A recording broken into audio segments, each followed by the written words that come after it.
जय हिंद दोस्तों, Vande Mataram.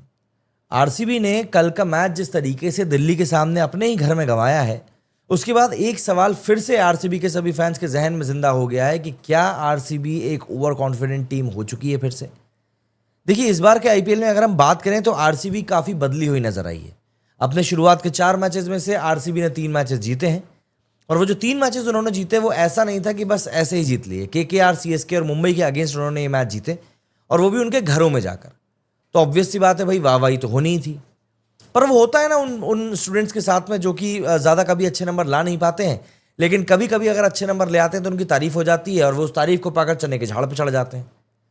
Social media पर दरअसल अब जो आरसीबी के फैंस हैं वो इस बात को लेकर क्रिटिसाइज कर रहे हैं कि जो ये 3 जीत आरसीबी को मिली है सीजन की शुरुआत में, इन 3 जीत से कहीं ना कहीं आरसीबी की जो टीम है वो काफ़ी ज़्यादा ओवर कॉन्फिडेंट हो चुकी है, और यही कारण है कि ये टीम अपने घर में जीत को पार नहीं पार पा रही है।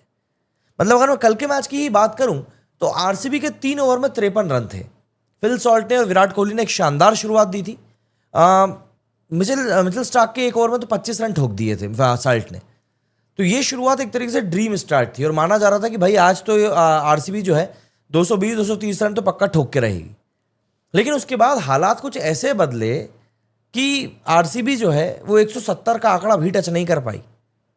उसके बाद दिल्ली को शुरुआत में कुछ झटके जरूर लगे, लेकिन all thanks to KL Rahul की उसे एक 93 रन की शानदार पारी की बदौलत दिल्ली ने जिस तरीके से मैच जीता, वो मतलब आरसीबी को काफी चुभने वाला है। क्योंकि एक वक्त पर लग रहा था कि इस मैच में शायद आरसीबी वापसी कर सकती है। मैं यहां पर वापसी शब्द का इस्तेमाल कर रहा हूं क्योंकि मैच तो आरसीबी के हाथ से तभी निकल गया था जब वो लोग 163 के आसपास ऑल आउट हो गए थे। अब आप एक चीज देखिए कि दिल्ली ने यहां पर किया क्या आरसीबी के साथ में। दरअसल दिल्ली ने आरसीबी को पूरी तरीके से एक्सपोज कर दिया, चाहे वो बैटिंग हो चाहे वो बॉलिंग हो। बैटिंग की अगर हम लोग बात करें तो एक रनआउट हुआ, और उसके बाद जिस तरीके से टीम बिखरती हुई चली गई, टीम संभाल ही नहीं पाई। देखिए क्या है, इस बार के आईपीएल में एक टेंडेंसी देखने के लिए मिल रही है कि टीमें जो है बड़े बड़े स्कोर पोस्ट करने के बारे में समझ रही हैं, और वो कोई गलत चीज नहीं, वो सही चीज है।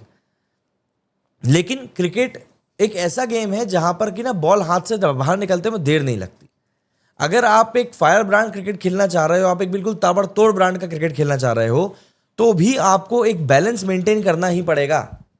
देखिए, कोहली इस साल बिल्कुल ताबड़तोड़ मारने कूटने के फॉर्म में है।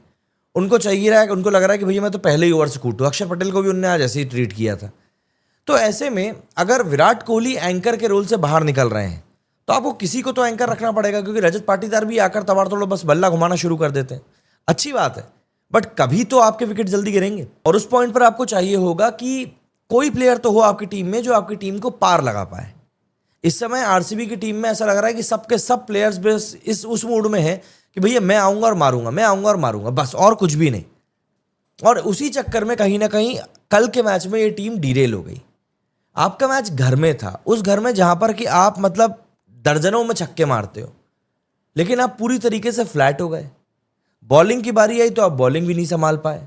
बैटिंग में ऑब्वियस सी बात है, आपने रन नहीं बनाए थे तो बॉलिंग में तो कॉन्फिडेंस आना ही नहीं था। अब बात यह है कि ऐसा नहीं कि आरसीबी के लिए ये टूर्नामेंट अभी भी खत्म हो चुका है, नहीं, अभी भी वो तीसरे नंबर पर है। बस बात यह है कि अब इनको कुछ समझना पड़ेगा, देखना पड़ेगा, और मतलब जज करना पड़ेगा कि भाई किस तरीके से हमको आगे बढ़ना है। क्योंकि अगर इसी तरीके से आरसीबी आगे बढ़ती रही तो ऑब्वियस सी बात है ये आगे बढ़ना तो बिल्कुल भी नहीं कहलाएगा, बल्कि ये वापस पीछे आना जरूर कहलाएगा। और इस समय कहीं ना कहीं आरसीबी वही एक गलती करती हुई दिखाई दे रही है जो ये हर साल करते हैं, मैच को अपनी पकड़ में लेने के बाद जाने देते हैं। आरसीबी को अगर इस टूर्नामेंट के प्लेऑफ के लिए क्वालिफाई करना है तो उनको इस एक चीज को करने से बचना होगा, और अगर इस एक चीज को करने से ये नहीं बचेंगे तो ऑब्वियस सी बात है चीजें बहुत हद तक आरसीबी के कंट्रोल से एक बार फिर बाहर निकल जाएंगी, और उसके बाद दिक्कतों का सामना करना ही पड़ेगा।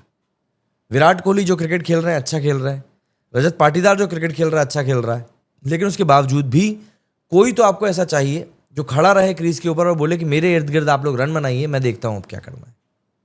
क्योंकि इस बार आरसीबी के चांसेस काफी अच्छे हैं, कप्तान अच्छा है, बॉलिंग यूनिट अच्छी है, बैटिंग यूनिट भी अच्छी है, बट परफॉर्मेंस अगर आप ग्राउंड पर नहीं दे पाएंगे तब तो दिक्कत होगी होगी। अब आप मुझे बताइए कि वो आरसीबी जिसको कि हम लोग एमआई के अगेंस्ट आरसीबी 2.0 कह रहे थे, वो दिल्ली के सामने आते ही आखिर कहां चली गई। वैसे दिल्ली यहां पर बुरा नहीं खेली है, दिल्ली ने भी बहुत तगड़ा गेम दिखाया है, आपको फुल मार्क्स दिल्ली को भी देने पड़ेंगे। बट सवाल यहां पर खड़ा होगा आरसीबी के सामने क्योंकि वो अपने घर में हारे हैं। मेरे स्टूडियो फिलहाल उतना ही। जय हिंद, जय भारत।